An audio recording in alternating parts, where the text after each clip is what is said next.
everyone, it's your homegirl, Jenny Leigh with VRA Realty. Welcome back to another episode of Good to Know in Chester County, your inside scoop on local businesses that make Chester County feel like home. Joining me today, I have Dan Wolf with Wolf Home Pros, one of the few home pros that doesn't shy away from the small stuff. Hey, Dan. Hi, Jen. Welcome. I'm happy to have you here. Thank you for having me. Obviously you and I have a relationship with it coinciding with what I do for a living, but I love what you do, and you are few and far between. So why don't you tell everyone first how you got started and how you ended up coming up with this niche, concept. Yeah, to just stand out. Be a resource for others. So my name's Dan Wolf. My brothers and I, we started this company. We're going to be celebrating 10 years this year in November. Congratulations. So 2015 is when it started. It was a small little company with the name of DP Estate Solutions, standing for Daniel and Philip. And it was really hard for customers to write on checks. So a couple years ago, we signed that over to Wolf Home Pros.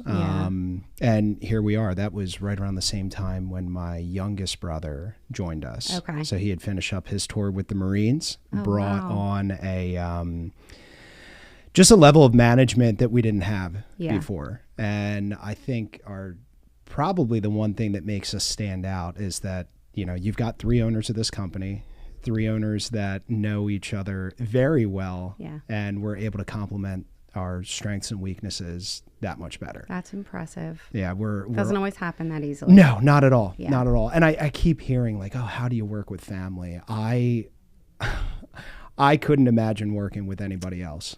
Truly. That's special. I mean, it's it's a great thing. And I think that's kind of what transitions and flows into our business model so well, is that, we're all very comfortable with working with each other, identifying when one of us is struggling and helping to step in for that person. That's huge. And and that business model is really carried over to everything else. Yeah. I mean, because it's not just there within the company. You've got to make sure you've got every little potential weakness covered. Yeah. And that means knowing just about everybody that you can. Yeah, pretty much. In the area that's... So when you guys started, did you have different goals? I mean, because... doing the smaller home projects, the handyman projects is a dream to me. Yeah. And to a lot of people around here. Yeah. But I didn't know, how did you fall into that? Because, when you guys originally started 10 years ago, did you kind of have this vision of having this huge construction company and then building homes, or was it always the plan? No, that's I think been the biggest thing, is that evolution. I call it the evolution of a handyman. You'll see that, I'm sure, throughout the trades. For us, it started with, I was bartending at the time in Limoncello. Day shift, I was working with, my brother and I were working with some punch out crews for NV Homes, Fox Lane Homes, Ryan Homes in the area. So we were very much the finishers, picking up all the loose ends, making sure homes were ready to flip over to the clients. And I met my mentor there at the bar, who, George, who had a very successful masonry company over the years. And he said, look, you've got to start with an EIN, start your own business. Yeah. Right off the rip, do it. Get it done. Get the insurances ready. It's not that big a deal, I promise. And, it just kind of makes it official. Yeah, yeah. So at first you've got these grandiose dreams of, we're going to have imagine if, we're the ones running punch out for these companies, and we've got 10 crews here going through the homes. We're billing for all of that. But we started small. Again, working at the bar there, I was able to network very heavily with a lot of the patrons, telling them, hey, look, you've got a leaky faucet. I can replace that. Yeah. Right. Me and my brother will stop out. We'll schedule it here this day. And that grew as the trust with the community and our clients there grew. Their needs grew.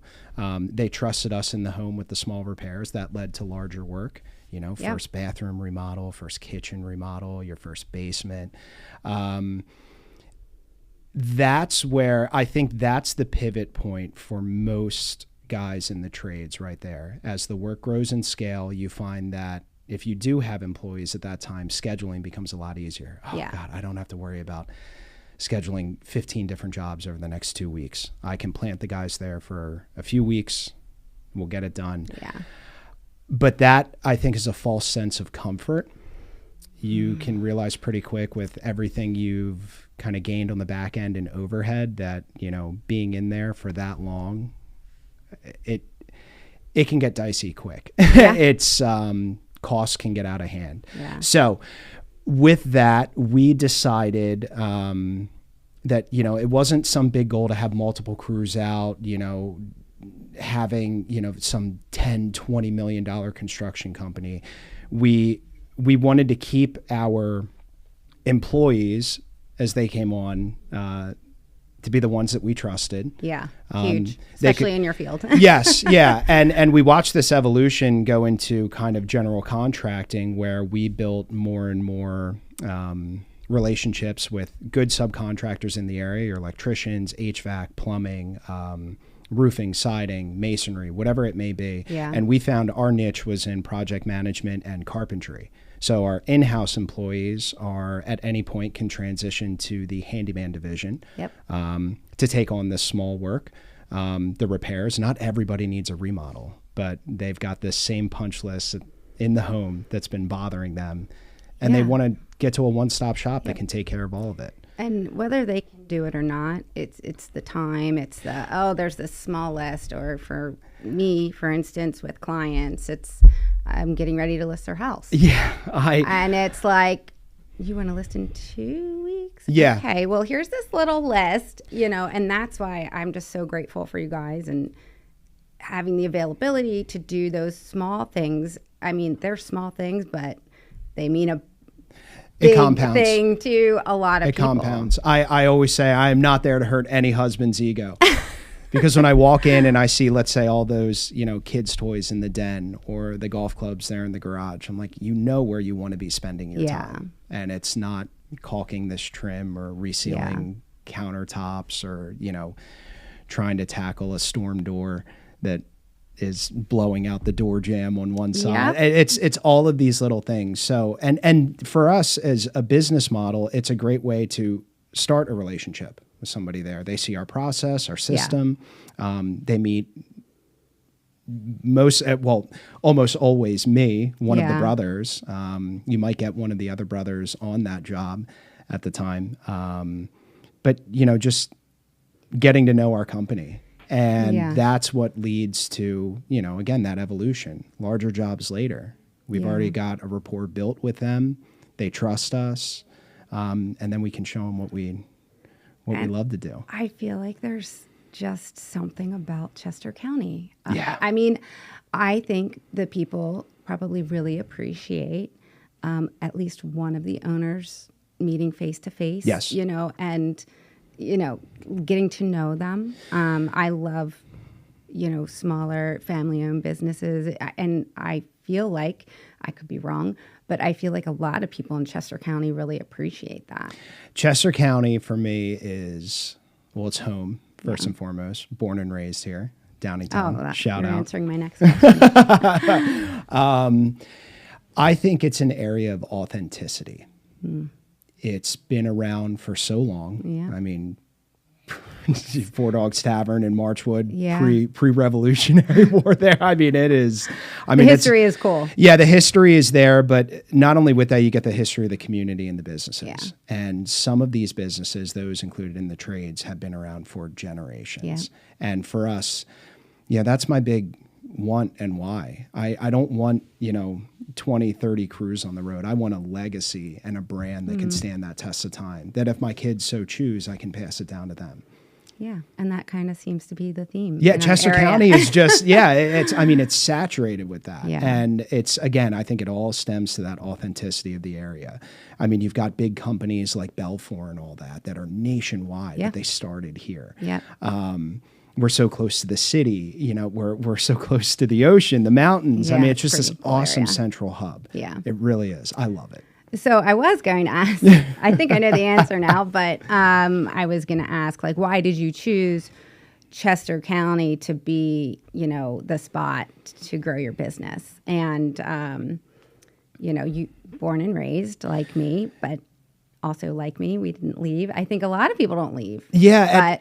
And I mean, at first, I don't think it was really even a choice. We just knew this is home. This is where the people that, were first willing to trust us, this is where it started. Westchester, Downingtown, Chester Springs. I think you see a lot of companies move to areas like, Bucks County, the main line, things like that. They're very affluent areas. Yeah. I understand that. You're chasing big jobs up there. That doesn't mean that's not here. That's for sure. But it's over time, we've grown a brand and a presence here, and it doesn't make sense to, try and transplant that anywhere else. Yeah. Because it's not going to hit the same. Yeah. And I mean, you have your radius, your area. Yeah. So, I mean, I think you guys could probably travel pretty far just because I think you really did separate yourself from others in your field. But I can understand some of it, but like, what do you love about doing it here? I mean, you're born and raised. That's one thing that's huge. But like, what do you love about having your business here in Chester County? Well, the other side of that is that we have a reputation here within the trades.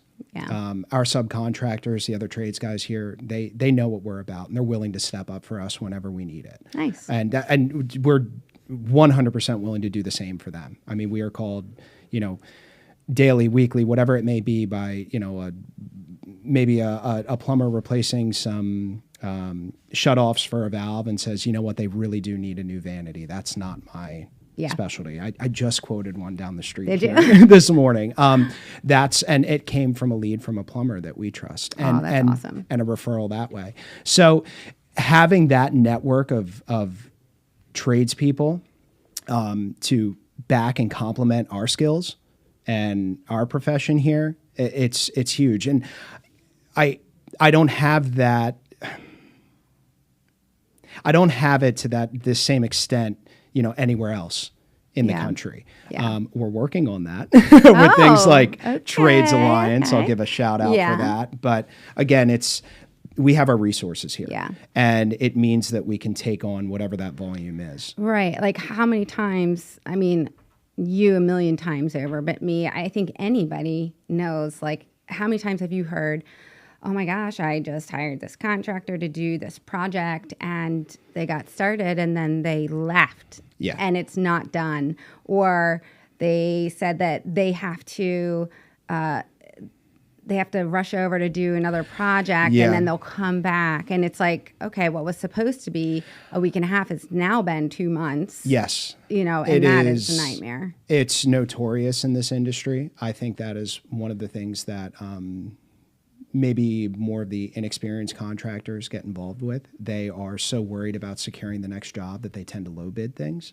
That low bid, once they start the work, they find out that, very hard to keep the lights on at home when you're in over your head. Yep. They're on a project like that, and they have to jump to another one that they think they can make a quick buck on. Hey, it'll just be a week off of this job site. Well, to us, that's a disservice to the customer that you're contracted with. I mean, it's an obligation at that point to get that done to whatever the time frame was and on budget. And I hate to see it happen, but we're doing everything we can to, if I'm going to be tied to, the trades, which is, all things considered, the fourth most complained about industry in the U.S., I want to make sure it's the best damn that it can be here in this area. Yeah. And that means having the right referrals, having the right subcontractors. I mean, every job is not for us. We don't do a lot of exterior repair, but I know the best exterior repair guy right in Downingtown. Yeah. And I love giving out referrals that way.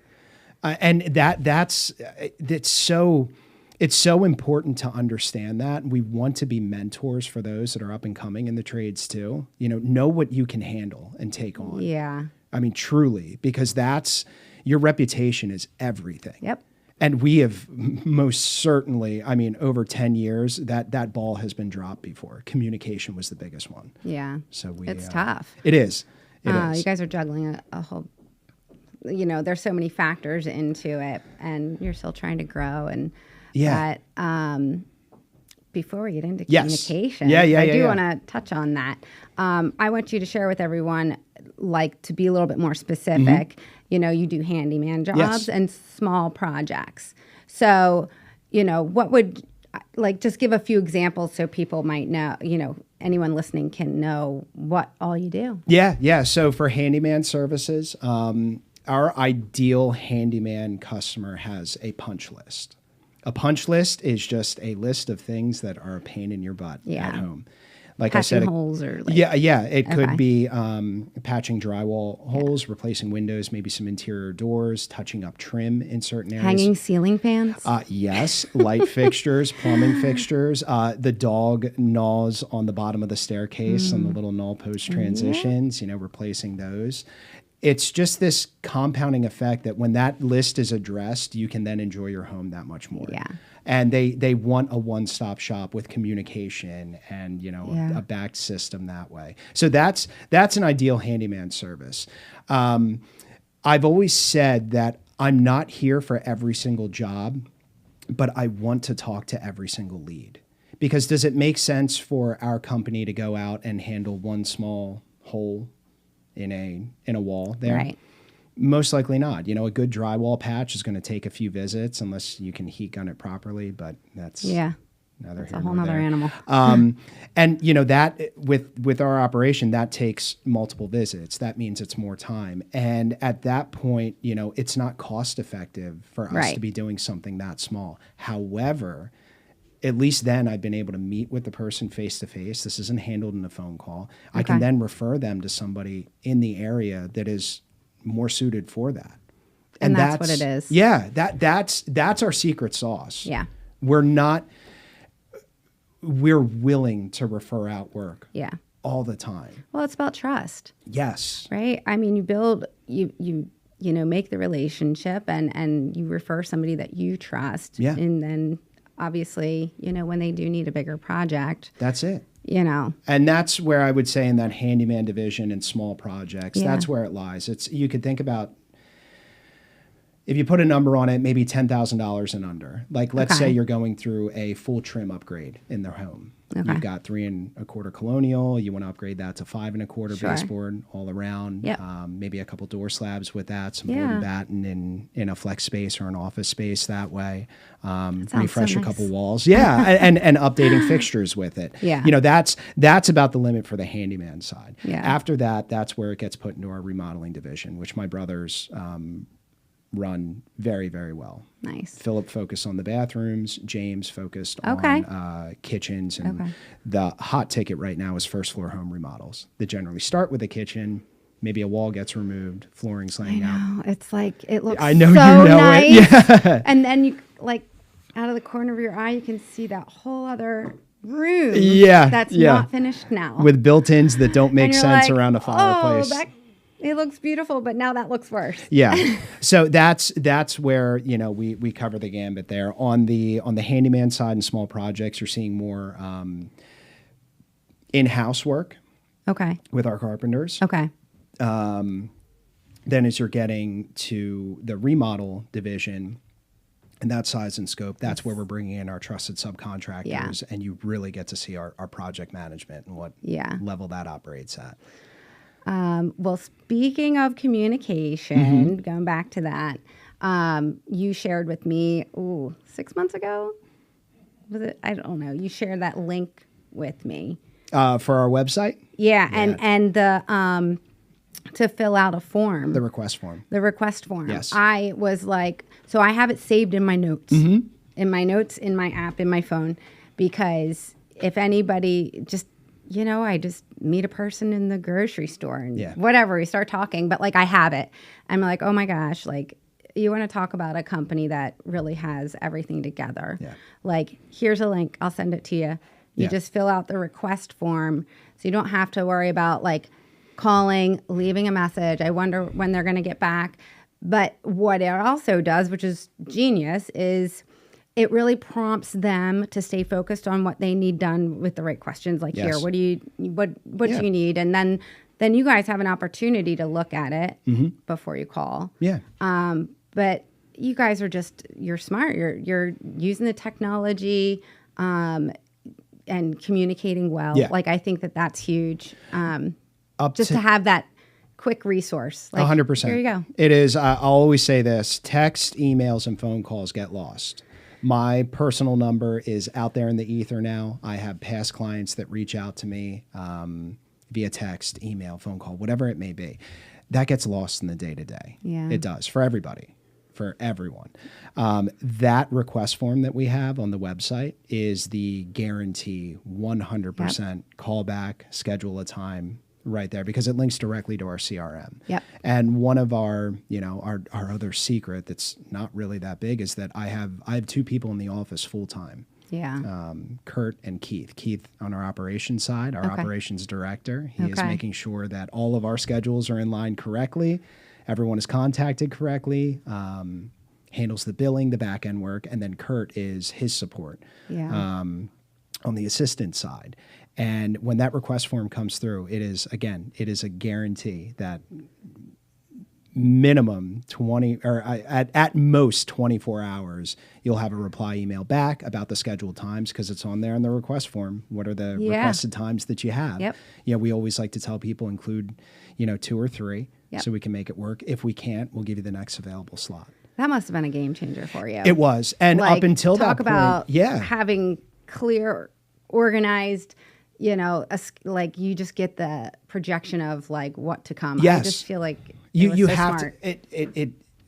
It will help so much, and this goes out to all the up and coming guys. I mean, it's a simple CRM platform. I think every trades guy should be using it, some form of a CRM, and that if you have a website, that request code embeds right in there. If you're still operating kind of phone and text, you can just text a request form link like that. So simple. Yeah, it is. And that's the whole point, is keeping this simple, because the work itself gets very, very complex. Yeah. So little surprises popping up. Yeah. And you've got to be a problem solver in the end. And for me, my role now is not so much problem solving in the field, it's problem solving on the back end and making sure that we have everything accounted for.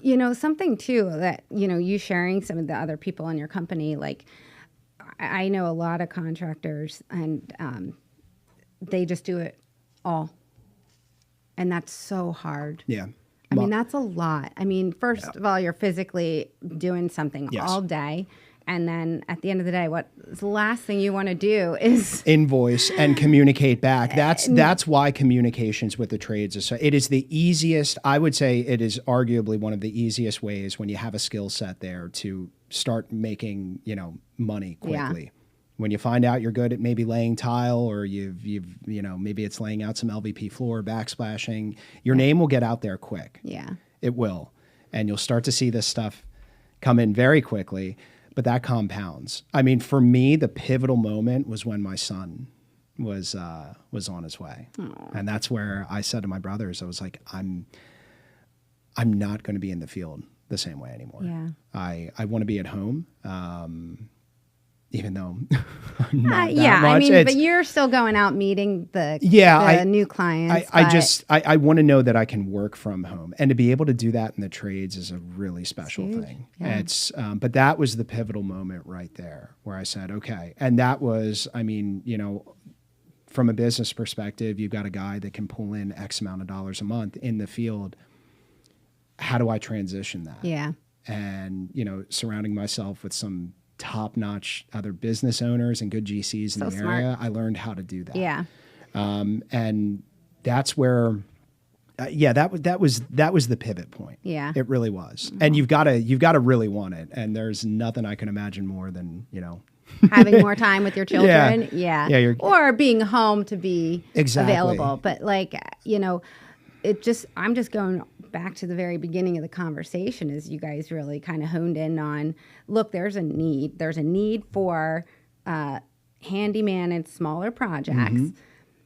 But I feel like at least in our area, sure, there's maybe some other companies, But man, they do not have like an operations manager. They don't have, a link that you can just send a request form. Like you guys really took it very seriously and kind of just put in all the important aspects that you can see fall apart so quickly in any business. Yeah, really.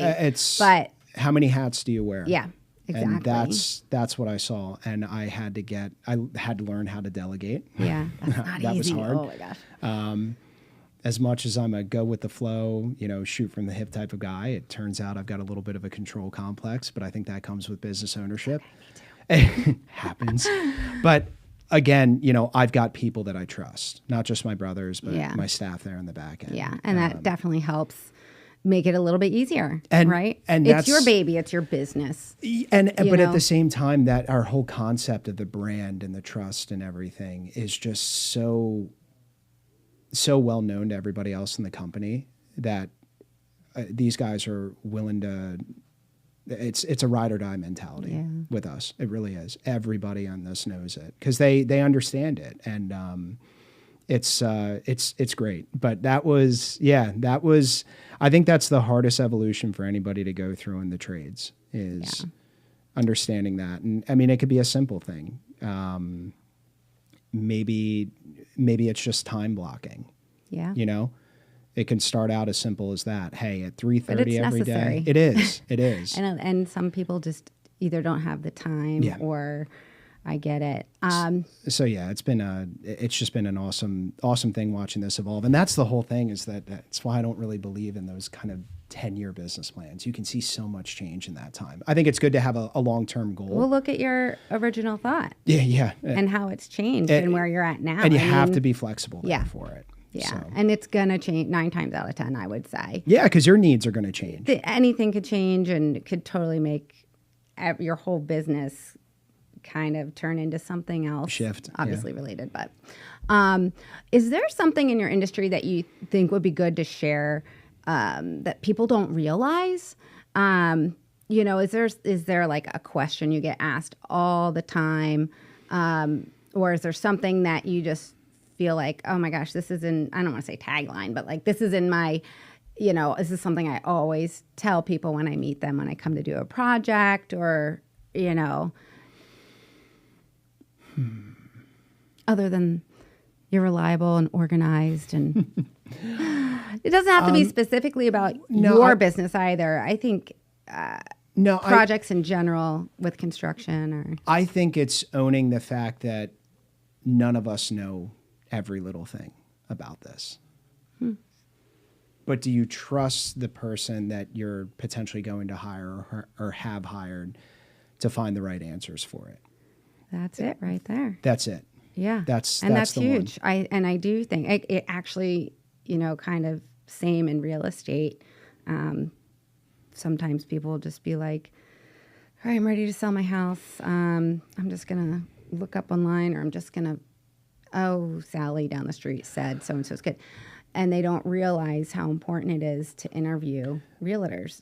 Just the same with you. I think at that point, people are just, they're looking for answers. Yeah. And if you can be a resource for those answers, I mean, there are a ton of estimates that I go on each week that we probably won't play a part in completing the work, but at least I've gotten them connected with somebody that I know can knock it out. Yeah. And I tell everyone, I'm like, please, like, reach out. If you want to know who the best guy to handle well pumps and those systems, like, and you just don't trust Google and the rankings on that and see the big names come up again and again, reach out to a local resource or a company like us. We will get you in contact with the right people for it. 100%.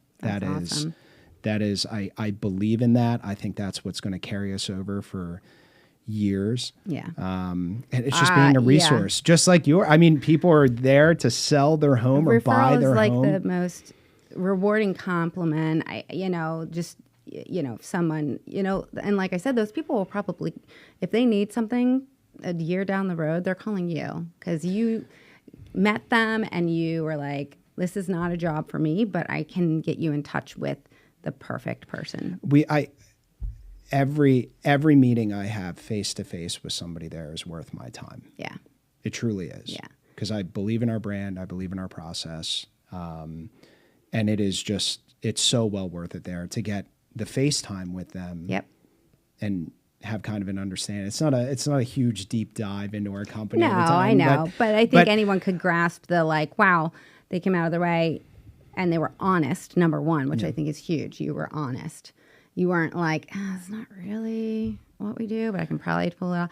You were like, this is not a job for me. Yeah. Well, but I'm going to only give you the perfect person in that category. That's why for our handyman services, it makes sense to be, it's about a 35 to 45 minute radius around Downingtown. Okay. That can get you pretty far, but I don't want to put my guys on 76 either. Then resources get pulled. It's unpredictable every day. Unpredictable.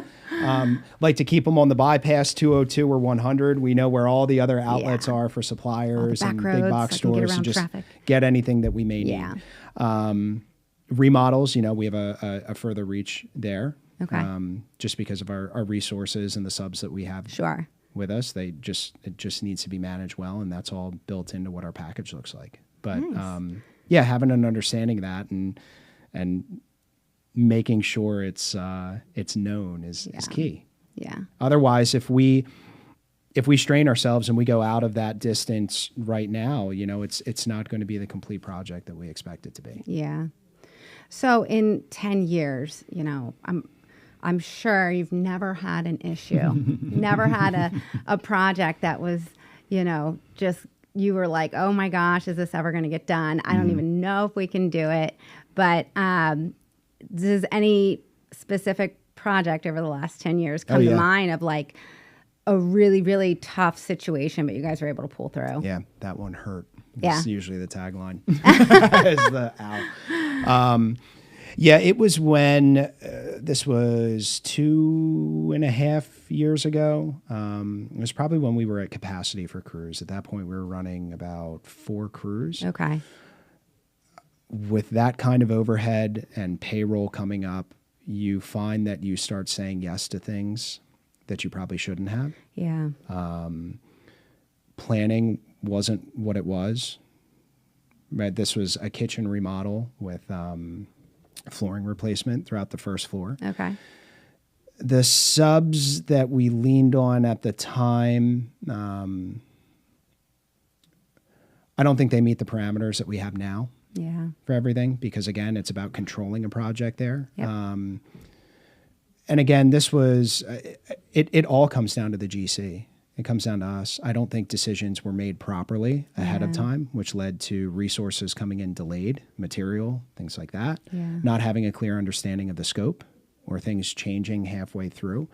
But you're trying to get the job done and make sure payroll is hit for everybody.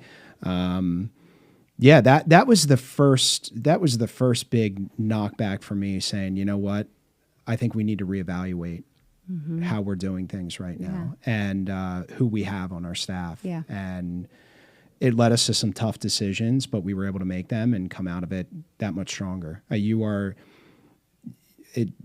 means nothing without understanding what your failures are. Yeah. And if you don't have them, I'm a little suspicious, but that's one that I can I can look back on and say, in the end, they have a beautiful product now. Yeah. But it took much longer and cost more for us internally because I wasn't willing to go ahead and request. You just pay an extra $35,000 because that's not fair to them. So we were able to keep that part of the brand intact, but I knew in the end, I ended up cutting off significant portions of that bill because I wasn't happy with the turnaround. That it had. I think what I'm picking up on here is like you're really listening to these like aha moments, and you're really being proactive about it, right? Yeah, you're like, I'm having a kid. I need to be at home more. Yeah. Right? Yeah. And all of this came in this at project, once. like, okay, what went wrong? This can't ever happen again. Reputation's huge for contractors. I'm glad you guys were able to, resolve it and get everything done. And I'm sure it looks stunning. But what you really did is you learned from that and then you took it seriously. I mean, I'm sure there's a ton of other companies out there who are like, oh, that one, they could have blamed it on somebody else. They could have blamed it on the client. No, because in the end, it comes down to whoever's managing that project. It really does.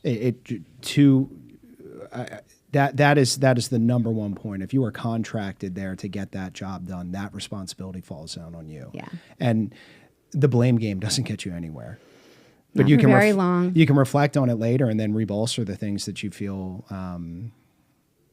need to change. Yeah. And at that point, we made it a point to say, okay, we need X, Y, and Z subs to make sure they fit these parameters for this style work. Make sure that we have the right designers involved to help make selections and choices. That we have the right vendors for any sort of material you could think comes across. Okay. But making sure that they're trusted as well, and that the install of them goes correctly. So that's it. And none of that. I mean, none of that's available on the in the small business section of Barnes and Noble. A lot of this, you gotta. Some of that's through experience. Yeah, it's through experience, and then surrounding yourself with a network of people that don't want to see you fail. Yeah, it just reminded me for some reason that whole story. I've told my son for years, like, sometimes I learn best through my mistakes, and because I just say, you know what, you got to, if you can learn from it, right? If you're like, okay, this was just not good, and I'm upset, but like, what are you going to do? You can take it and learn from it. Yeah. You're never going to make that mistake again. 100%. If you can really, that's the failing forward mindset. Exactly. It's you'll take a few steps back, but if you learn from it properly, you will take 10 steps forward. Exactly. And that's, I mean, my gosh, I use that, and even with my kids, like, do it. They'll listen. Because I think it definitely made my son feel a little bit better. You're gonna fall, you're gonna get beat up. The world's a tough place. Yeah. But like, if you surround yourself with the right people, if you're willing to learn from your mistakes, if you're willing to try and problem solve that situation and ask for help when you need to, you're gonna come out a better person. You really are. Man, you guys are just so wonderful. Yeah, you guys are a great company. I really think that you really put the focus on areas within a construction company that need it, and you're crushing it. That's how we stand out from the rest. Wolf Home Pros, other than that cool little link I can send people, how can people find you? Yeah, so we have the website. It's www.wolfhomepros.com. Okay. Nice and easy. Yes. That is constantly getting reworked, blog posts, updated gallery of the work that we've done. You'll find us on Facebook with the Wolf Home Pros Facebook page. Same on Instagram. We just started our YouTube channel this week, so you'll see that. Twitter, all across the platforms. Yeah, Wolf Home Pros is like, I don't even remember the name of your company originally. It's not worth it. Not worth it. Yeah, but it's like quick and easy and, cool. Well, thank you so much. I think you shared a lot of great things, and really happy to have you on here today. No, I appreciate it, Jen. Thank you.